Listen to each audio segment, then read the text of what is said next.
दीपक नाम का एक आदमी मुंबई जैसे बड़े शहर में अपनी पत्नी और छोटे बच्चे के साथ एक छोटे से घर में रहता था। दीपक बहुत गरीब था।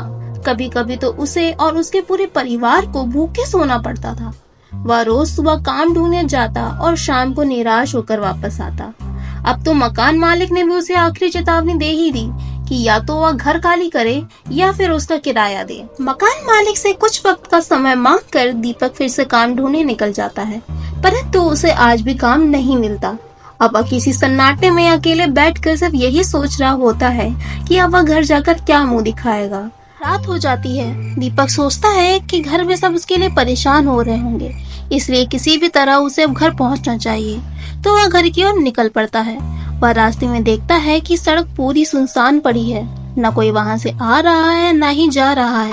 तभी एक गाड़ी तेजी से आती है और सामने जाकर किसी पेड़ से भिड़ जाती है। दीपक यह दृश्य देखकर डर जाता है और तुरंत उस गाड़ी की ओर भागता है। दीपक कुछ भी करके उस आदमी की मदद तो करना चाहता था, परंतु आसपास का इलाका इतना सुनसान था कि उसे समझ ही नहीं आ रहा था कि वह किससे मदद मांगे। तभी बूढ़ा आदमी कहता है, बेटा बेटा तुम परेशान मत हो, शायद मेरा आखिरी समय आ गया है। दीपक कहता है, ऐसी बात नहीं है काका, आप जल्द ठीक हो जाएंगे, मैं कुछ करता हूँ। तभी बूढ़ा आदमी कहता है, नहीं, मैं अब इस दुनिया में नहीं जीना चाहता, पर तुम एक भले इंसान लगते हो। मैं तुम्हें जाने से पहले एक राज बताना चाहता हूँ। राज? कैसा राज? बेटा, मेरी गाड़ी में मेरी सारी जायदाद के कागज रखे हैं। उसे लेकर तुम लोनावला वाले मेरे घर जाना। वहाँ वो लोग तुम्हें एक तिजोरी के पास ले जाएंगे। अगर तुम तिजोरी का सही पासवर्ड डालकर उसे खोल दोगे तो मेरी सारी संपत्ति तुम्हारी हो जाएगी। पर मुझे सही पासवर्ड कैसे पता होगा? पासवर्ड है 0706। और यह कहकर बूढ़ा आदमी मर जाता है। दीपक सोचता है कहीं यह आदमी उसे जाते वक्त मजाक तो नहीं कर रहा था। आखिर ऐसे कौन अपनी सारी धन दौलत किसी राह चलते को दे सकता है। यही सोचते सोचते वह घर वापस आ जाता है। रात भर वह बूढ़े आदमी की कई बातों को ही सोच रहा होता है और रोज की तरह सुबह घर से काम ढूंढने के लिए निकल जाता है। दीपक रास्ते में अभी भी उस बूढ़े आदमी की बात को ही सोच रहा होता है कि ध्यान न देने पर वह एक औरत से टकरा जाता है। जब औरत दीपक को देखती है तो कहती है, दिखाई नहीं देता? अपनी आंखें क्या चौल में छोड़ आए हो? एक्चुअली तुम गरीब लोग होती ही ऐसे हो। अमीरों को देखा नहीं और आ गए उनसे टकराने के लिए कि कहीं भीख ही मिल जाए। यह कहकर वह औरत वहाँ से चली जाती है और दीपक वहीं खड़ा एकटक उस औरत को जाता देखता रहता है। दीपक आज काम ढूंढने नहीं जाता। वह घर वापस आकर पता नहीं अचानक पूरी परिवार का सामान पैक करता है और लोनावला के लिए निकल जाता है। वह उस घर के सामने आता है जिसके बारे में बूढ़े आदमी ने मरते वक्त जिक्र किया। अंदर जाते ही कुछ लोग उसे वहाँ मिलते हैं जो कि दीपक के हाथ में जायदाद के कागज देख उसे तिजोरी के पास ले जाते हैं। दीपक तिजोरी का पासवर्ड याद करता है और डालता है 0706। पासवर्ड डालते ही तिजोरी खुल जाती है और दीपक देखता है कि वह पूरे गहनों और सोने से भरी हुई थी।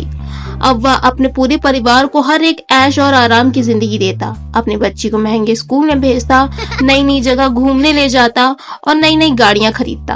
अब ऐसा कुछ भी नहीं था जो उसके पास ना हो, पर कहते हैं ना, पैसे के साथ घमंड भी आता है। अब दीपक को अपनी दौलत पर बहुत घमंड था। एक बार दीपक का चचेरा भाई और उसका परिवार उससे मिलने आया। उनका पहनावा देख दीपक को घिन आने लगती है, परंतु चचेरे भाई होने की वजह से वह कुछ नहीं कहता। दीपक की पत्नी उनके खाने पीने और रहने का बंदोबस्त करती है। रात को जब दीपक बाहर अपनी गाड़ियों के पास गार्डन में टहल रहा होता है तो उसका चचेरा भाई भी वहाँ आता है और दीपक से कहता है, भैया ये सारी गाड़ियाँ आपकी हैं, कितनी सुंदर है। यह कहकर वह उनके पास जाने लगता है, परंतु दीपक तुरंत कहता है, हाँ सुंदर तो है लेकिन बहुत महंगी भी। मैं बता रहा हूँ उनके पास भी मत जाना, कुछ हो गया तो जिंदगी बीत जाएगी पैसे चुकाने में। यह सुनकर उसका भाई कुछ नहीं कहता और वहीं ठहर जाता है। सुबह होती है। दीपक का भाई और उसका परिवार अब वापस जाने के लिए निकल रहे होते हैं। इतने में उसकी बच्ची से खेल में एक महंगा फूलदान टूट जाता है।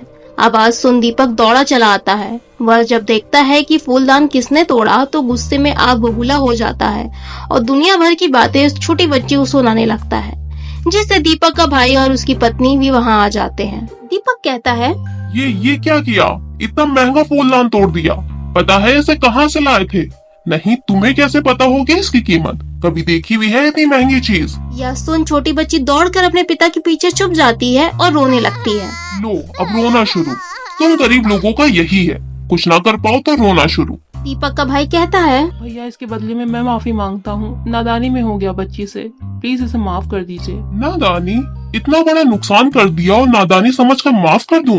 तुम चुकाओगे इसकी कीमत? नहीं ना, तुम निकल जाओ मेरे घर से और अपनी शक्ल कभी जिंदगी में ना दिखाना। यह सुन उसका चचेरा भाई अपनी पत्नी और बच्चे के साथ वहाँ से चला जाता है। कुछ दिन बाद जब एक दिन दीपक गार्डन में बैठकर चाय के मजे ले रहा होता है तो कुछ लोग उसके पास आते हैं और उसके घर में रेड मारते हैं।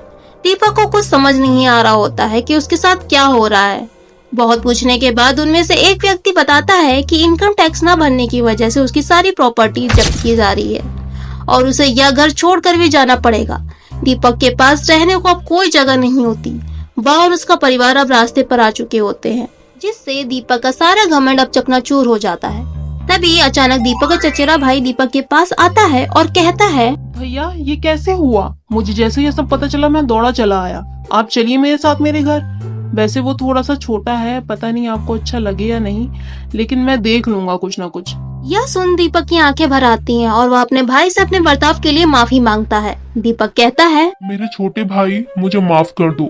दौलत ने मुझे अंधा कर दिया था, पर आज फिर से मेरी आंखें खुल गई हैं। अरे असली दौलत तो तू है मेरी, और यह मेरा परिवार। ये कैसे भूल गया मैं? हो सके तो मेरे किए के लिए मुझे माफ कर देना। अरे आप बड़े हैं, मुझसे माफी मांग, मुझे पाप मत चढ़ाइए। चलिए मैं आपका सामान पकड़ लेता हूँ। यह कहकर वह लोग वहाँ से चले जाते हैं और दीपक को भी अपने किए का फल मिल जाता है।